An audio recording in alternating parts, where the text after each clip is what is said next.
Hello. Hi. I have a deck of cards to help me tell a story.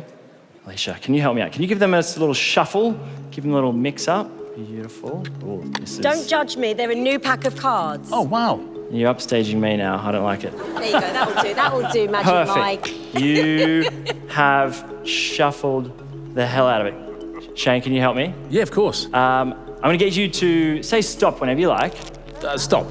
Have a look. Don't let me see it, actually. Can you sign it on the face of the card? And nice and big, right, Shane? You can show the other judges. You can hold it up and show the team if you trust them. There it is there. Perfect, thank you. Throw it in the middle here. Copy that. Lovely, thank you. David, I'm actually got the biggest man crush on you, so I want to start here. Is that all right? The feeling's mutual. Oh, And if you do want to take off your clothes, Magic Mike, feel free. Everyone has their price, David. We can sort this out. But honestly, I've came here to tell you all a story. Okay. That means a lot to me, and I hope you like it. It's actually a story about a guy I know named Jack. And if you met Jack, you'd probably think he's the luckiest guy in the world. I mean, he's got a loving family and plenty of mates. And they think he's kind of funny. They always think of him as a bit of a joker. And when he's out in the town with his mates, they really get around him. They call him the king, which is kind of ironic because whenever the night ends up at the karaoke bar, he's the one always singing Queen. Wow.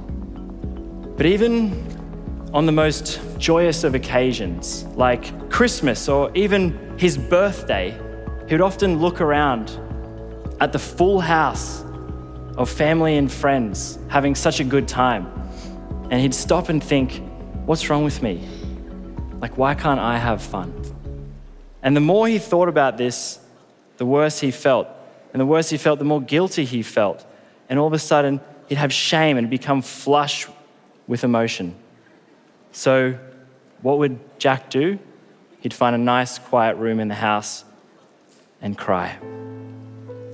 You see, Jack was a 28-year-old man. And in his mind, 28-year-old males, they needed to be strong. They don't talk about their feelings. And it wasn't until he learnt that 1 in 10 Australians actually seek professional help that he realised he wasn't alone. And that's what gave him the courage to talk to his friends. And when he did, they thought it showed true heart to talk about his feelings. So he started to do some research, and he was shocked to learn that in the most recent year, 3,318 Australians took their own lives. That's 63 people every single week. 63. And for every person that did, another 20 attempted to. In Australia, suicide is the leading cause of death for people aged between 15 to 44. And he didn't want to become another statistic. But do you know what really helped Jack? It was hearing other people's stories. And not just stories from his friends and family, but stories from Australian royalty. Australians in politics.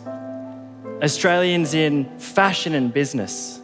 Even some Australian sporting legends.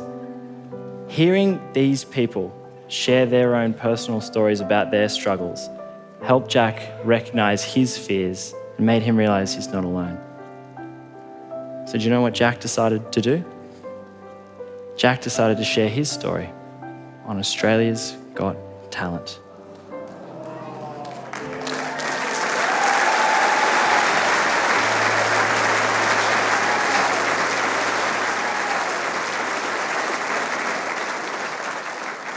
And by sharing this story today, I hope I can make just at least one person get their head straight.